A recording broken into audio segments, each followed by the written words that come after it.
మిథునం వారికి గనక చూసుకున్నట్లయితే, ఈ యొక్క పక్షంలో 1వ తేదీ నుంచి 15వ తేదీ వరకు ఉన్నటువంటి గ్రహస్థితి మీకు ప్రస్తుతం రాశిలో గురువు యొక్క సంచారము, 3వ స్థానంలో కేతువు, దశమంలో అధిక గ్రహాలున్నాయి.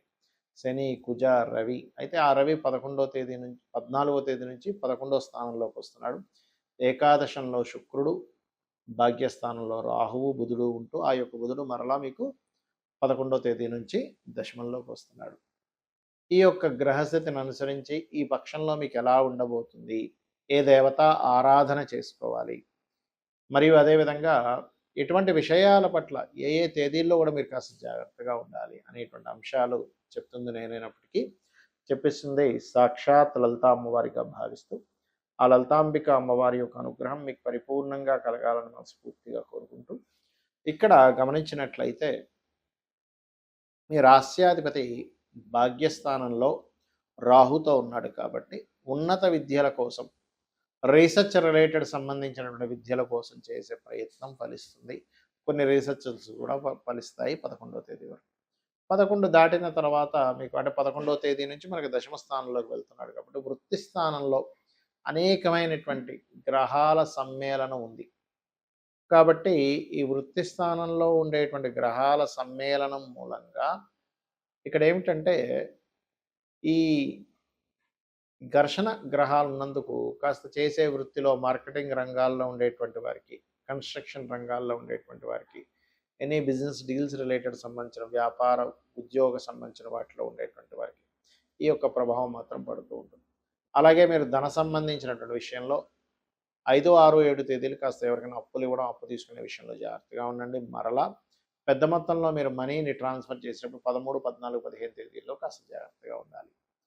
ఇక ఏదైనా ఒక ప్రయత్నం కానీ ఎవరితోనో ఏదైనా మాట్లాడేటప్పుడు కానీ కేతువు 3లో ఉన్నందుకు ప్రయత్న లాభాన్ని ఇస్తాడు. కాకపోతే కొంచెం ఆ యొక్క మాట్లాడే విషయాల్లో కొన్ని అవతల వాళ్ళు మీరు ఒకటంటే అవతల వాళ్ళు ఇంకొక రకంగా అర్థం చేసుకునే ఛాన్స్ ఉంది. కాబట్టి ఆదివారం, మంగళవారం ఎవరితోనైనా కమ్యూనికేట్ చేసేటప్పుడు కొంత జాగ్రత్తగా ఉండండి. మీరు ఎటువంటి ప్రాపర్టీ తీసుకోవాలనుకున్న 11వ తేదీ లోపలే తీసుకోండి. అది రెంటల్ హౌస్ అయినా లేకపోతే ఓన్ హౌస్ అయినా లేనట్లయితే మీరు ఏదైనా లీజ్కి తీసుకుంటే ఏదైనా ఆఫీస్ పెట్టడం కానివ్వండి, లేనట్లయితే ఏదైనా ఒక కోర్స్ చేయడం కానీ 11th లోపలే తీసుకోండి. 11th దాటితే మరలా చతుర్థాధిపతి లగ్నం, చతుర్థాధిపతి నీచ పొందుతున్నాడు కాబట్టి అది మంచిది కాదు. వివాహ సంబంధించిన విషయాలు, ఉద్యోగ సంబంధించిన విషయాలు అవకాశాలు వస్తాయి. వాటి మూలంగా స్ట్రెస్ కూడా ఎక్కువగా ఉంటుంది, గుర్తుపెట్టుకోండి. ఇక ఉద్యోగంలో అధిక ఒత్తిడి, అధిక శ్రమ ఉంటుంది. దీన్ని తగ్గించుకోవడానికి మీరు ఓం మాణిక్య ముకుటాకార జానుద్వయ విరాజితాయే నమః అనే మంత్రం చేయండి. మరియు నవగ్రహాల్లో కుజ, శని, రవి, కేతు, గురుగ్రహాల దగ్గర దీపారాధన, కాస్త గోవులు క్యారెట్స్ బెల్లం తినిపించండి, అన్ని విధాలు బాగుంటుంది. అంటే చాలామంది వాళ్ళ లైఫ్లో చాలా ఇబ్బందులు పడుతూ ఉంటారు. ఉద్యోగం రావట్లేదనో, వివాహం అవ్వట్లేదనో, లేకపోతే ధనపరంగా సంపాదన లేదనో, ఆరోగ్యంతోనో ఇలాగ. అయితే అన్నిటికీ కూడా ఏమనుకుంటారంటే ఎల్నాడు శని నడుస్తుంది, అందుకే నాకు ఇలా ఇబ్బంది ఉంది, లేదా సర్పదోషం ఉంది, కాలసర్పదోషం ఉంది, సర్పదోషం కూడా కాదు, కాలసర్పదోషం ఉంది, అందుకే నేను ఎందుకు పనికి రాకుండా పోయాను అనుకుంటారు. ఒక విషయం బాగా గుర్తుపెట్టుకోండి, ఎక్కడ కూడా మహర్షులు వాళ్ళు రాసినటువంటి గ్రంథాలలో ఏలినాడు శని వల్లనే నువ్వు పూర్తిగా లైఫ్లో ఎందుకు పనికి రాకుండా పోతావని లేదు. ఏలినాడు శని ప్రభావం ఉంటుంది, ఏంటి లేట్ అవ్వడం. ఎందుకంటే నేను దీని మీద రీసెర్చ్ చేసి మరీ చెప్పాను చాలాసార్లు, కొన్ని సంవత్సరాల నుంచి చెప్తూనే వస్తున్నా. జ్యోతిష్శాస్త్రం అనేటువంటిది మనల్ని ఏదో మూఢత్వంలోకి ఎందుకు పనికి రాకుండా చేయడానికి కాదు, జ్ఞానాన్ని ఇచ్చేది, జ్యోతి వెలుగునిచ్చేటువంటిది. కాబట్టి ఎల్నాడు శనిలో కొంత ఆలస్య వ్యవహారాలు, కొంత నెగ్లిజెన్సీ, మనంతట మనమే బద్దకించుకునే అవకాశాలు వదులుకోవడము, ఇలాంటివి జరుగుతాయి, నేను కాదనట్ల. ఎందుకంటే అదే ఎల్నాడు శనిలో సీఎంలు, పీఎంలు అయిన వాళ్ళు చాలామంది ఉన్నారు, ప్రెసిడెంట్లు అయిన వాళ్ళు చాలామంది ఉన్నారని, కాల్సప్ప యోగం ఉండేటువంటి వారు మెగాస్టార్ చిరంజీవి కూడా అందులో ఉన్నారని కూడా నేను చెప్పడం జరిగింది. అంటే ఏమిటి ఇక్కడ ఎంతసేపు ఈ కాల్సర్ప యోగము, ఎల్నాడు శని అనే కాదు, కాల్సర్ప యోగం కాలానికి పనిచేస్తుంది. జన్మజాతకానికి అసలు అప్లై చేయొద్దన్నారు. సరే అంతగా మీకు అదే బాధగా భయంగా ఉంటే మీరు కాళహస్తికి వెళ్ళండి, లేకపోతే రాహుకేతువుల దగ్గర దీపారాధన చేయండి. లేనట్లయితే దుర్గా గణపతి ఆరాధన చేసుకుంటే కూడా ఆ యొక్క దోషం మీకు ఒకవేళ ఉందని అనిపించినా అది పూర్తిగా నశించిపోతుంది. మరి ఏమిటండి అంటే మీ పర్సనల్ చార్ట్. ఎదగలేకపోతున్నాము మీరు లైఫ్లో ఏంటోనండి అన్నీ ఇరుక్కుపోయినట్టుగా ఉన్నాయి అనుకున్నప్పుడు మీరు చూడవలసింది ఏమిటి అంటే మీ యొక్క జన్మజాతకంలో లగ్న ప్రభావం ఎలా ఉందో చూడాలంటే లగ్నాధిపతి ఎక్కడున్నాడు, ఎలా ఉన్నాడు, ఇది పర్ఫెక్ట్గా జ్యోతిష్ శాస్త్రంలో చూసే విధానం. అంటే చూడండి, కొంతమంది చాలా టాలెంటెడ్ అండి, కానీ ఏంటో స్ట్రక్ అయిపోయింది ఆయన లైఫ్ అంటూ ఉంటాం. అది లగ్న ప్రభావం. ఏమీ రాని వాళ్ళు కూడా బాగా సంపాదిస్తున్నారు. పెద్ద టాలెంట్ లేదు. సాఫ్ట్‌వేర్ రంగాల్లో పెద్దగా ఏమీ లేదు. కానీ ఆఫీస్‌లో బాస్ అతన్నే మెచ్చుకుంటున్నాడు. లేకపోతే ఎటువంటి బిజినెస్ మీద పెద్ద ఇది లేదు. కానీ అతనికే బిజినెస్ బాగా జరుగుతుందని కొంతమంది బాధపడుతూ ఉంటారు. ఎంతో టాలెంట్ ఉంటుంది. ఎంతో నిజాయితీగా పనిచేస్తున్నా సరే ఎందుకో డబ్బులు రావట్లేదని పాపం చాలామంది బాధిస్తూ ఉంటారు. అలాంటప్పుడు మీరు చూడవలసింది ఏమిటంటే మీ ధనాధిపతి ఎవరు?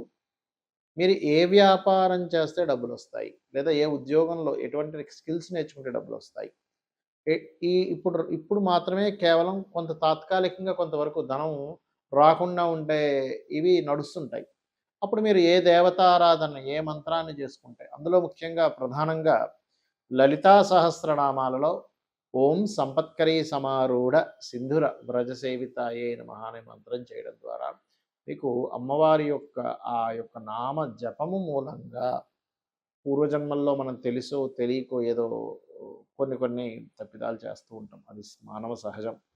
తెలుసో తెలియకో ఏదో కొన్ని కర్మలు, కొన్ని పాపాలు, కొన్ని పుణ్యాలు కూడా చేస్తుంటాం తెలుసో తెలియకో. కాబట్టి అలాగ వచ్చినటువంటి కర్మ మనల్ని అడ్డుకుంటున్నప్పుడు అమ్మవారి యొక్క నామాల్లో ఇందాక నేను చెప్పినటువంటి ఆ నామం ఒకటి, రెండవది ఓం ధర్మాధ్యక్ష, ధనాధ్యక్ష, ధనధాన్య వివర్ధిని నమః అనే నామం కూడా అద్భుతంగా పనిచేస్తుంది.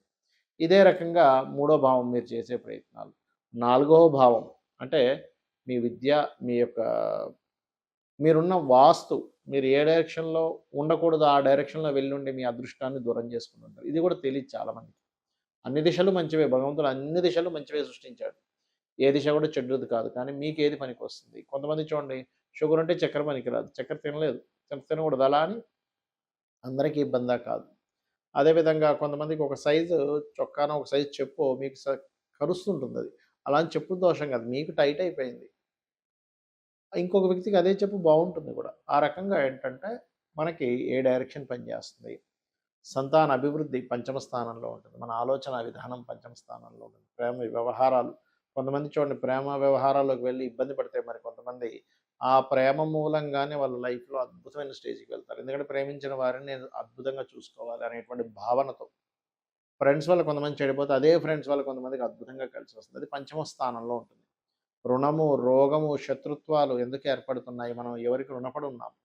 ఎవరి ద్వారా శత్రుత్వాలు పొందుతున్నాం? దాని నుంచి మనం ఎలా దూరంగా ఉండాలి? ఏ నామాన్ని చేసుకోవాలి? ఆరో స్థానంలో ఉండే గ్రహాలను బట్టి, ఆరో స్థానంలో ఉండే గ్రహాలకు సంబంధించినటువంటి దాన ధర్మాలు, స్థానంలో ఉండే గ్రహాలకు సంబంధించినటువంటి దీపారాధన చేయడం అనేటువంటిది మంచి ఫలితాలు ఇస్తుంది. అదేవిధంగా మనిషి యొక్క లైఫ్‌లో మోస్ట్ ఇంపార్టెంట్ పాయింట్ సప్తమ స్థానము.